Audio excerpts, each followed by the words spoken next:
Coming up on Seminole Sports Magazine, beauty, brains, and athletic ability. Colleen Quigley is a model student athlete on the cross-country team. Find out how this dashing beauty landed at Florida State. Who is the best guard in the country? If you ask senior guard Michael Snare, it's an obvious choice. Find out what this Nole thinks is the key to his success. What do Dustin Hopkins and Lonnie Pryor have in common besides a love for cowboy boots? We'll discuss this dynamic duo's brotherly bond. These stories and more on Seminole Sports Magazine, presented by AT&T.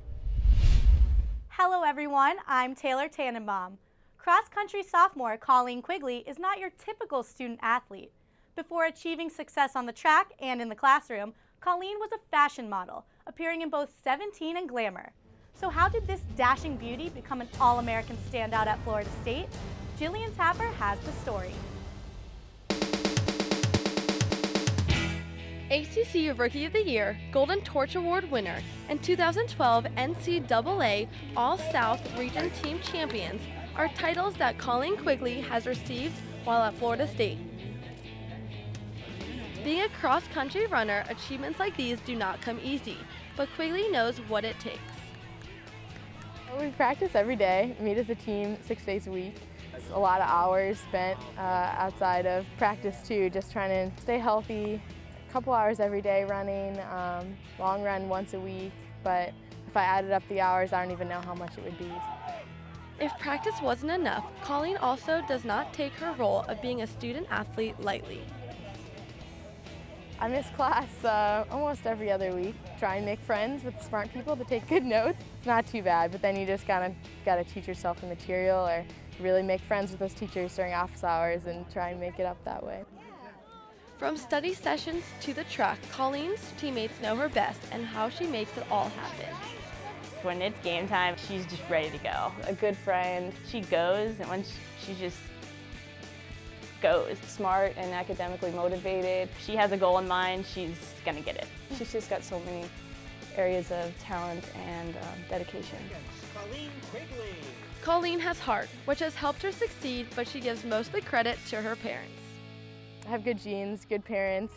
They both were marathon runners, so I kind of got the genes for the running too, so I just got lucky, I guess. These genes have not only helped her succeed in the classroom and on the track, but also have helped her appear in magazines such as Glamour and 17. I guess it started in St. Louis. I did like a little fashion show, and I got scouted by an agency in St. Louis. I was with Wilhelmina for 3 years. They built up my book, all this fantastic stuff. 3 years my contract was up, and I was like, actually, I think I'm gonna accept the scholarship to go run and be a full-time student instead. Modeling has led Colleen to places that she would never have imagined. Me and my dad spent spring break sophomore year in Paris together. One of my other favorite trips was me and my mom went to the Turks and Caicos Islands. That was for either British or American Glamour. Those are some of my favorite experiences. She had to put her traveling on hold because her practice schedule at Florida State keeps her busy, but it's definitely something she wants to return to in the future. It could be really fun, especially like the sports modeling thing, like doing some cool thing with like Nike or Reebok would be really fun. I feel like that would like bring it all together, like being an athlete and still having that athletic body and being able to model something that I actually wear. Florida State is lucky that she's modeling the garnet and the gold. She's a huge asset on the team from the competition to the classroom, and she is truly a model student athlete. I'm Jillian Tapper with Seminole Sports Magazine.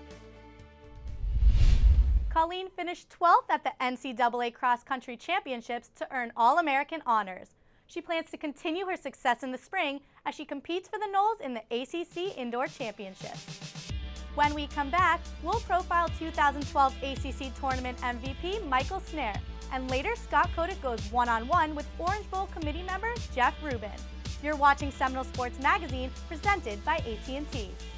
Seminole Sports Magazine is presented by AT&T, the nation's largest 4G network. AT&T, rethink possible. By Coke Zero, football-related chest bumps, high fives, and trash talk brought to you by Coke Zero. Enjoy everything.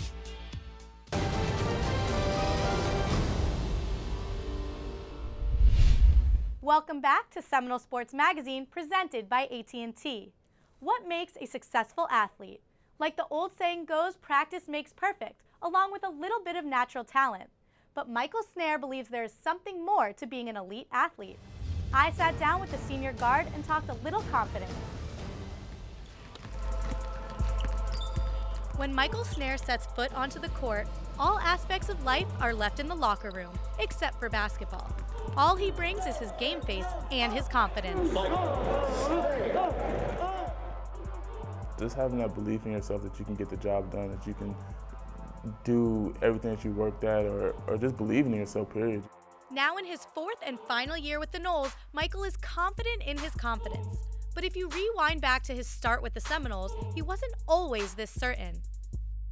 I had it before, and it was something I kind of lost, I first got here, trying to just kind of fit in, and I didn't want to be, that guy coming in, being too cocky and all that kind of stuff, so I tried to, humble myself a little bit, but it was like a swagger kind of that you lose on the court. I noticed it, and it was something I tried to get back. 3-point shots there, got it! Like, toward the end of the season, I had that confidence back, and just want to take another step forward and just keep building on that confidence until the point where I feel like I'm just the best on the court. His confidence radiates. So much that at ACC Media Day this year, reporters even claimed the senior won the event with his self-assured demeanor, something literally impossible to actually win. But what Snare deems as confidence, some see as just plain cocky.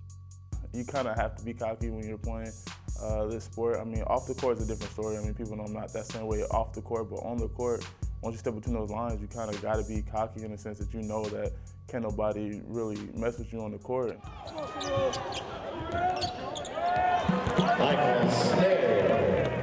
Whenever you're working hard at something and you're learning through repetition and you're having enough success, when you're working on your craft, it gives you a certain level of confidence that allows you to go out in a game and feel comfortable with your skills and the skills that you've developed.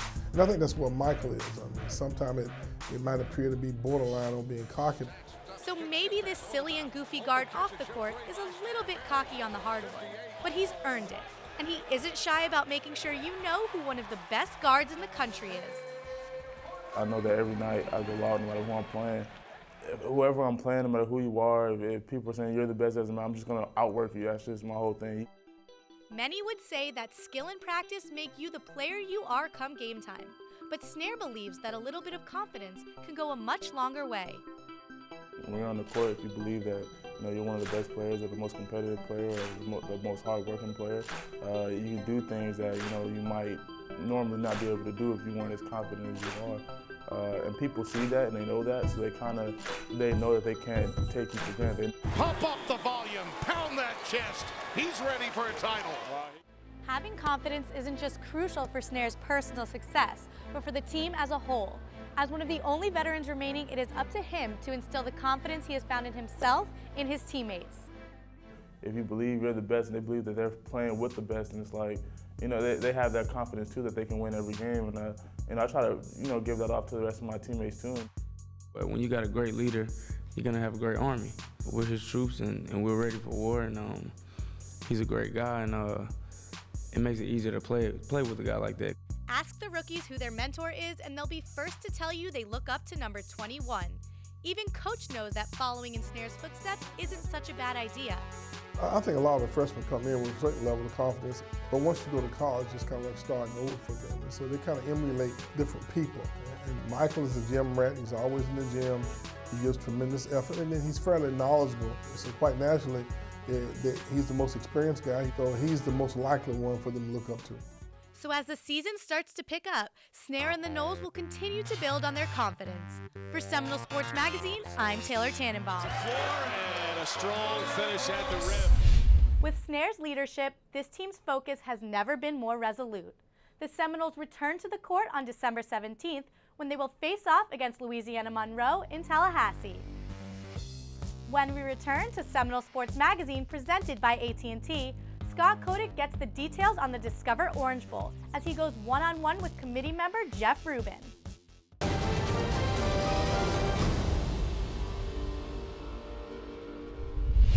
Welcome back to Seminole Sports Magazine, presented by AT&T. We're pleased today to have Jeff Rubin of the 2013 Discover Orange Bowl Committee here inside the studio. Florida State back in the Orange Bowl yet again. Such a rich tradition of having the Seminoles in that game. What does it mean for you all to have an in-state team, have Florida State back in the Orange Bowl? We're extremely excited about having Florida State back in. They haven't been back in since the 2006 game, which unfortunately didn't end too well for them. But this year they'll be back in as the ACC champions. They earned the right to be there, just like NIU did. And so we're looking forward to having a great game on January 1st. The matchup this year is Northern Illinois versus Florida State. Northern Illinois has had an outstanding season. Only one loss, and it was just by 1 point this year. 1 point against University of Iowa. Tough game for them, but they ended up coming very close to the end, and they ended up losing that game by 1 point.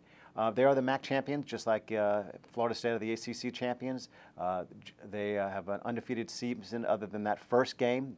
They've won 12 games in a row.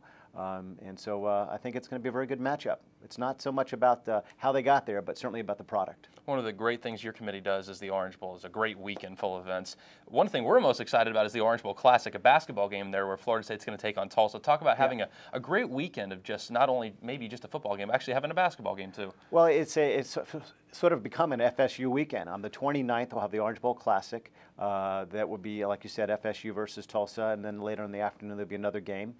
Then later on that day, actually not on the 31st, we're going to have a coach's luncheon. Both Coach Jimbo Fisher and Coach Rod Carey, who is the new offensive coordinator, well, the offensive coordinator that's now become the head coach of NIU. They'll sort of banter around. It's ESPN's there, and there'll be a number of players. And then we also have the fan zone, which will occur on the 1st. That'll start at around 2:30 in the afternoon. And we'll continue through up until game day. And Florida-Georgia Line will be there. They'll be the main act, which is certainly people know them from FSU. And then our halftime show, which will be right during the game, halftime obviously, and that'll be with Jake Owen. One of the great things about your committee too is you like to honor some Florida State's past, the great history. Warwick Dunn getting inducted into the Orange Bowl Hall of Fame this weekend. Yes. For you, you said you're a Miami native yourself, so you've been around the game for a long time. Yep. For having Warwick Dunn there and for what he meant to college football, it's a pretty special weekend. It is, and he will be inducted at the coaches' luncheon. That will take place on the 31st, and along with 2 other players. So it's certainly special having him there. Sort of makes it, like I said, an all-around encompassing FSU weekend, starting with the basketball game, the coaches' luncheon, and then the game itself. One of the great things, too, about being in the state is there's a great Florida State fan base down there. So you know people are going to be at the game. The tickets are going to be sold. How nice is that for you as a committee, knowing you're going to have a great crowd? It'll probably be a little bit more Florida State-oriented because it's in the state, but to have that many fans in the stands. Huge number of FSU fans that's in the Miami-Dade, Broward County area. So we hope that they will come out. We want you to buy tickets. Go to Seminoles.com to buy tickets. There'll be 2 quadrants set up. The FSU quadrant, and then, of course, on the completely opposite side of the stadium will be the NIU quadrant. So it's important that the FSU base do show up. The Orange Bowl is, of course, one of the most historic games every year. Talk a little bit about the history of you and that committee and how you go about deciding teams that really get into such a prestigious game. Well, this is our 79th game that we'll be putting on. We started in 1935. This particular, we're only tied to the Sun Bowl and one other bowl, I think, for number 2. Rose Bowl being the oldest of all the bowls. And, you know, in this particular case, this season, it was the ACC champion. Obviously, FSU beat out Georgia Tech, and then ended up being the at-large team. The at-large team got into our bowl game because they ended up finishing in the top 16 and then ahead of 2 other automatic qualifying teams. So that put them in because they ended up finishing 15 in the BCS. Well, Jeff, thank you so much for coming into the studio today. My we pleasure. appreciate you coming in. January 1st, it's going to be a great weekend. It's going to be a great weekend. It's an FSU weekend. January 1st down in Miami, Florida State versus Northern Illinois in the 2013 Discover Orange Bowl. When we return to Seminole Sports Magazine presented by AT&T, we'll profile the brotherly bond between Dustin Hopkins and Lonnie Pryor.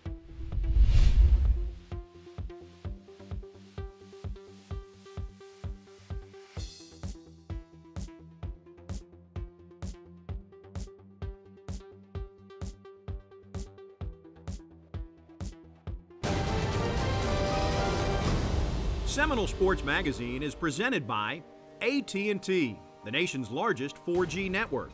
AT&T, rethink possible. By Coke Zero, Football-related chest bumps, high fives, and trash talk brought to you by Coke Zero. Enjoy everything.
Seminole Highlights is presented by AT&T. Rethink Possible.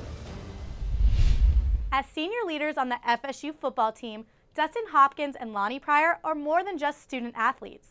While these two are known for breaking records and scoring touchdowns, they share more than just leadership roles. Amanda Borges has the story on their brotherly bond.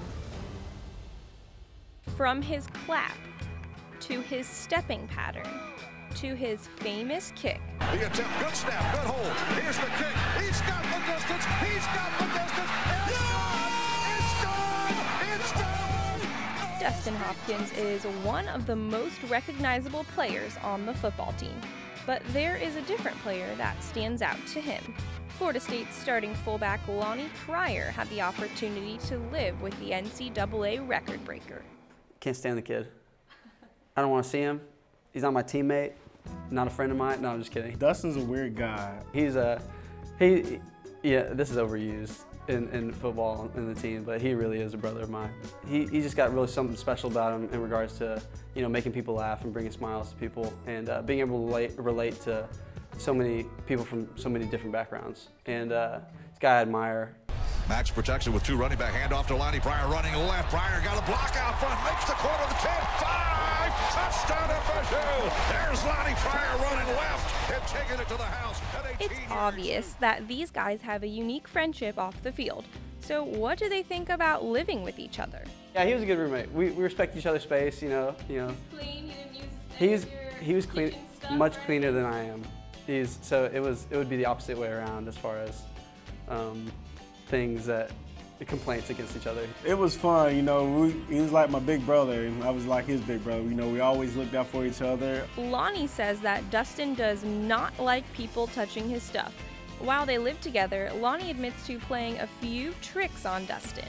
I remember my freshman year, I was just kidding around. I was like, I went in the bathroom to brush my teeth and I was like, Dustin, I used your toothbrush, but I really didn't.